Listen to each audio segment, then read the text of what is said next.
WNST, Towson, Baltimore, and Baltimore Positive. We're positively taking the Maryland Crab Cake Tour back out on the road for the spring. Kind of opening day, man. We're going to be up at the Hollywood Casino enjoying ourselves at Barstool Sports for the away opener against the Red Sox. And then, of course, at home next week. On the 5th, we'll be at Costas giving away the Maryland Lottery instant scratch-off tickets in conjunction with our friends at WNST Nation, putting the Crab Cake Tour back out on the road, heading for some oysters this summer. On Friday, we'll be at Fadley's on the 7th, enjoying the opening of the CFG Bank Arena with the opening of Bruce Springsteen and the Eagles in our new arena here. And this guy's got stuff going on the other coast, although he spent plenty of time on this coast down at College Park. We always like to give him a chance to talk about his Lights Out Extreme Fighting promotion. It's available on Fubo. By the way, it's not for a few weeks out, but I thought maybe a good time to have Shawne Merriman on right now. I thought the Lady Terps were going to bring it to the fore here. I mean, I know you did, and, the men gave it a nice run. I know for all of you from College Park, Shawne, you like to puff out your chest, say, he a Terp, I'm a Terp. Feels better when there's some success going on right now, and it really is across all the sports down there. Yeah, no doubt about it. And big shout out to the women's basketball team. I was so proud of them. I know they fell short to South Carolina, but the season they had, and I think they only lost 7 games or 6, 7 games, something like that. I'm just so proud of them. Just the energy that they brought, how they came together during the season, and just them being consistent, man. And really proud of them. Also, the men's basketball team, man. I came into Maryland when there was a time where where they just came off of that championship in 2002. And so the buzz was there, even walking in, and we were just coming around in football, but the basketball buzz was there, and that kind of gave us a notoriety. So as we seen on the football side, we're like, okay, they're out there winning championships, they're winning games, we got to go win too. I think that's where the University of Maryland is getting back to. They're getting back to winning, and they're winning, just being a winning school, a powerhouse. It hasn't been like that in football and basketball for a long time, but I think these next upcoming years, football and basketball, the school will be back on the map as a great sports program.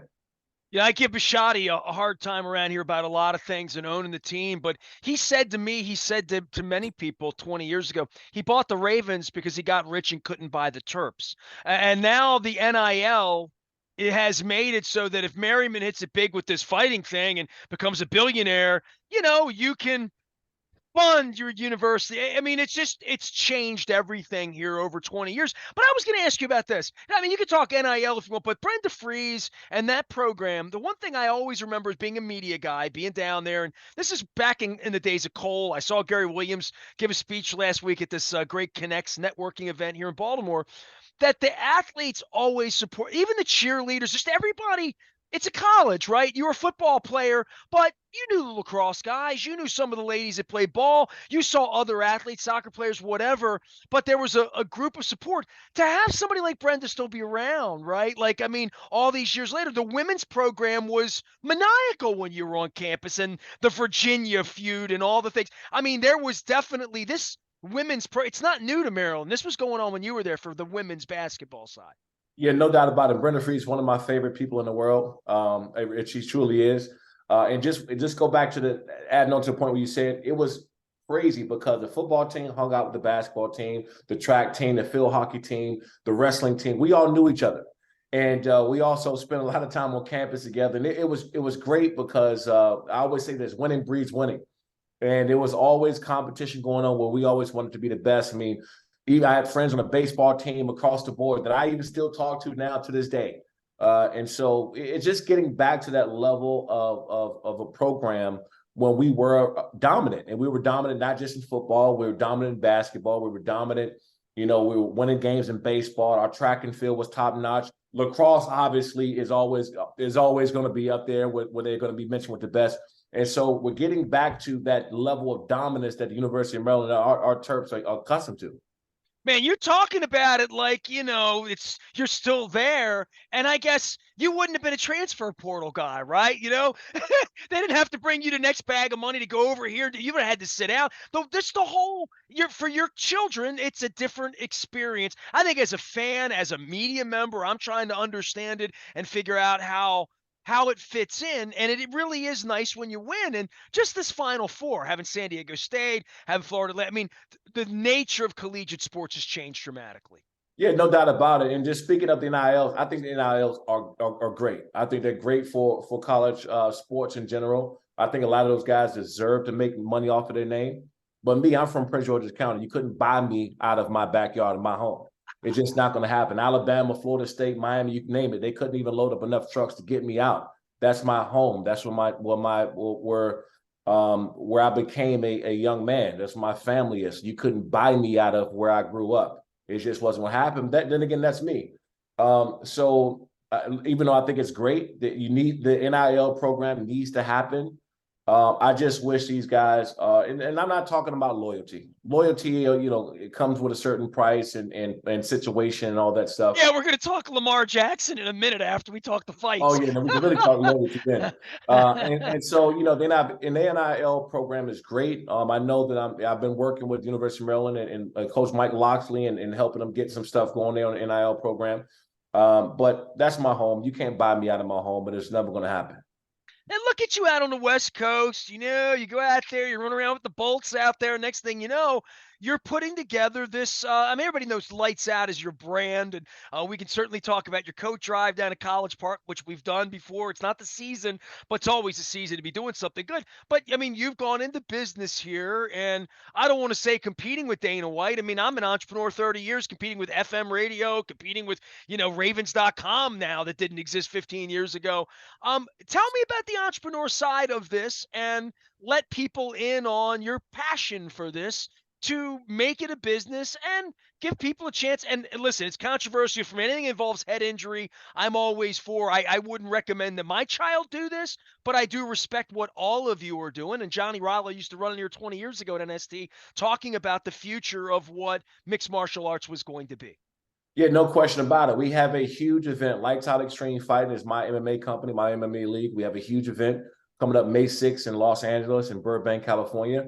If you can't get there, obviously, you guys in the East Coast back at home, you can watch on Fubo Sports, Fubo TV.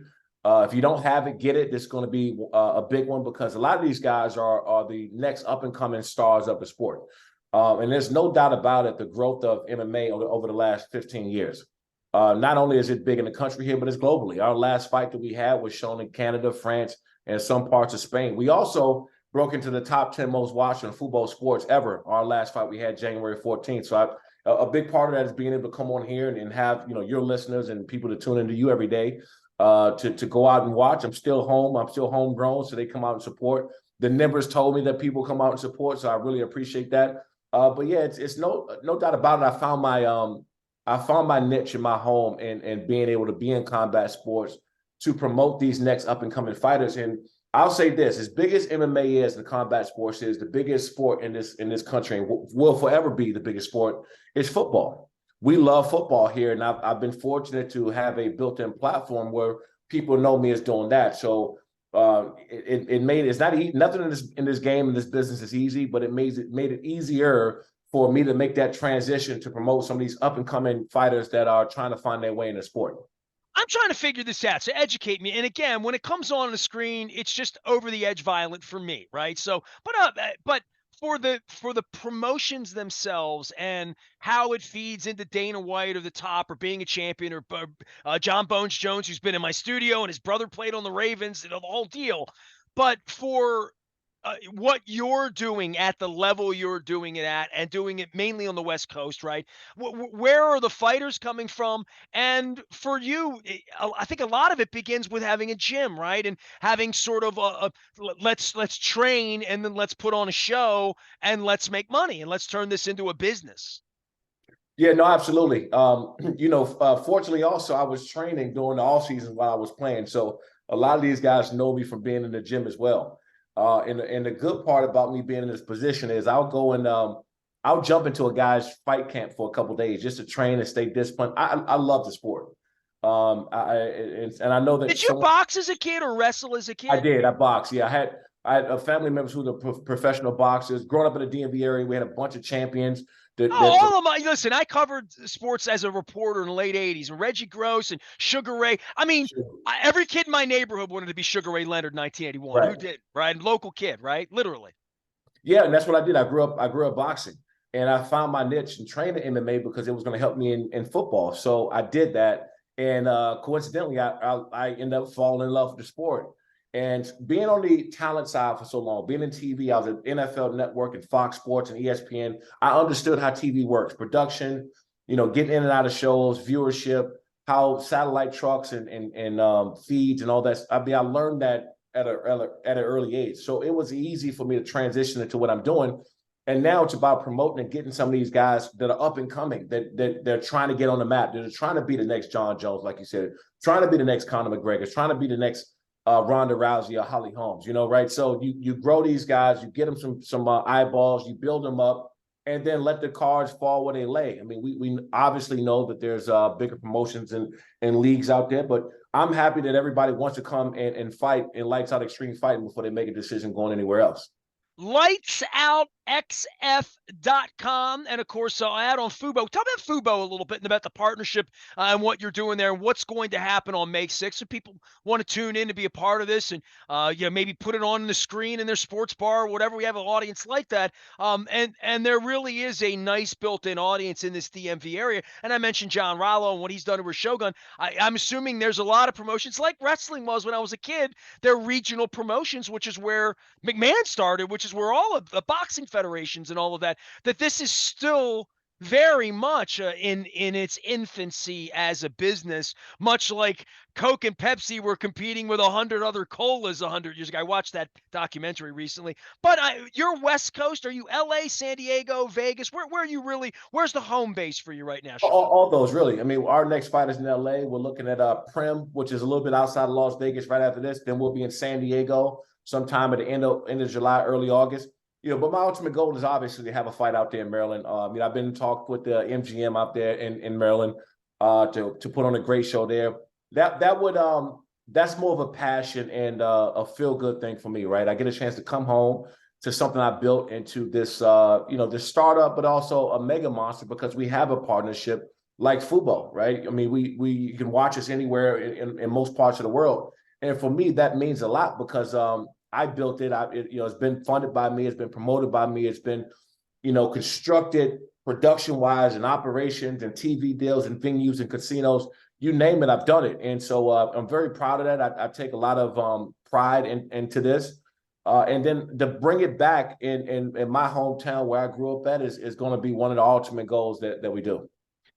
You're playing in a room where I saw Stevie Wonder and Bruno Mars. That's a good room down there at MGM, and they got all the good food down there. We'll make the move down there. LightsOutXF.com. Shawne Merriman. He a Terp as for life. It's Posner will tell me it's lacrosse season on Monday morning because it's always a season going on. Dude, this Lamar thing, I mean, like, I had you on 6 months ago or whatever, and we were talking about football and injuries and can he win a Super Bowl? Now it's how do you navigate this?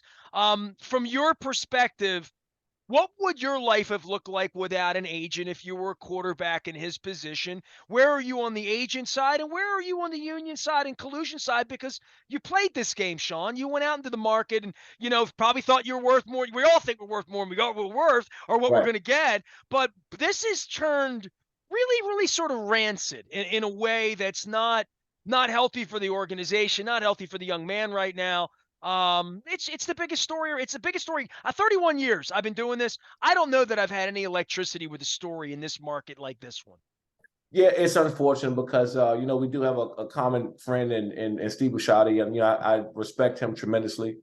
Known him for a very long time. And it's unfortunate because Lamar is a great player, right? And we know what he deserved. Anybody with eyes has just followed his career over the last several years. We know exactly what he's done, what he's capable of doing, how much he means to the organization. We know he deserves more than Kyler Murray. We know he deserves more than Dak Prescott. We know he deserves more than Deshaun Watson.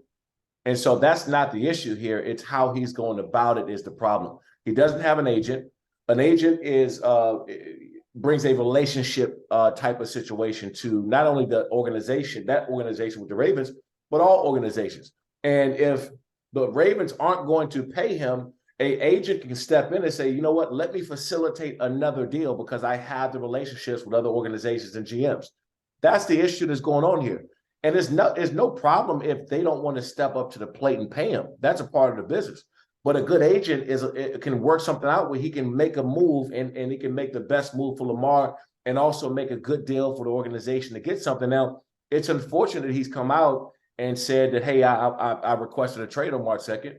That doesn't help Lamar Jackson. That doesn't help the organization, because now it just devalues what they possibly could get for him on the open market, because now he's been vocal about leaving. I wish that something else happened before then. I wish he got traded or paid before this time has come.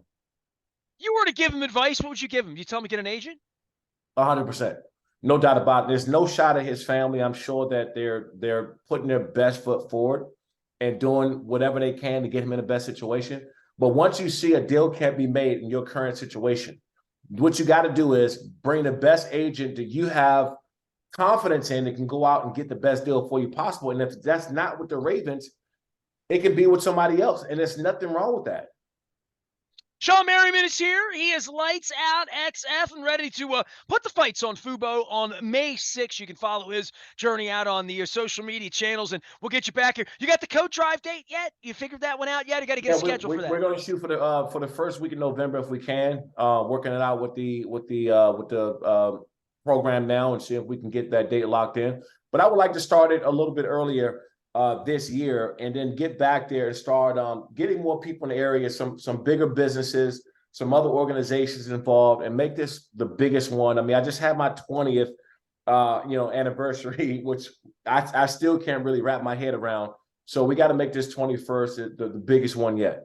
All right, man. Well, I'll get you a crab cake in the great state of Maryland when you get back here. We'll bring you out for the crab cake tour. Always good to visit with you, man. Appreciate you spending time with us, talking some Maryland basketball. At some point, it'll be Maryland football season here again soon. So, but it's nothing but Lamar here. I mean, there's no opening day. There's just Lamar. There's no lacrosse, just Lamar. So until we figure that out, we're not sleeping here, dude. Yeah, you shouldn't. It is the biggest talk in sports right now, not just in football, but in sports, because he's that much of a dynamic player. He means that much to that organization. He means that much of football. So he should be the talk of the town until that situation is figured out. You got Steve Bisciotti on the bat phone there. You go work that out. Lights Out, Fubo. It's May 6th. Shawne Merriman, always a great visitor here for the Terps. Make sure you're putting those coats together here in the spring. You do when you clean and hold it up, and we'll do them for a good cause in the fall. I am Nestor. We are WNST, AM 1570, Towson, Baltimore. I swear we're going to talk baseball at some point around here. We never stop talking Baltimore. Positive.